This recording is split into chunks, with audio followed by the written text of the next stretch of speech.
మీరు చూస్తున్నారు తెలంగాణ సమాచార్.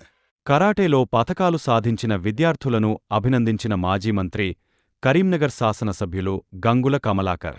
మాజీ స్పీకర్ దుద్దిళ్ల శ్రీపాదరావు జయంతిని పురస్కరించుకుని కరీంనగర్ పట్టణంలో ఈ నెల 2వ తేదీన శ్రీపాదరావు మెమోరియల్ రాష్ట్రస్థాయి కరాటే ఛాంపియన్షిప్ పోటీలు నిర్వహించారు. ఈ సందర్భంగా కరీంనగర్ నగరంలోని ఎస్ఆర్ ప్రైమ్ పాఠశాలకు చెందిన 8 మంది విద్యార్థులు వివిధ మెడల్స్ సాధించారు. ఈ నేపథ్యంలో వారు కరీంనగర్ శాసనసభ్యులు గంగుల కమలాకర్ను క్యాంపు కార్యాలయంలో మర్యాదపూర్వకంగా కలిశారు. ఈ సందర్భంగా ఎమ్మెల్యే గంగులవారు సాధించిన పతకాలను విద్యార్థులకు అందజేసి సర్టిఫికెట్లను ప్రదానం చేశారు. భవిష్యత్తులో మరిన్ని పతకాలు సాధించాలని వారు ఆకాంక్షించారు. కరాటేలోని పలు విభాగాల్లో ఈ పతకాలను వారు సాధించారు.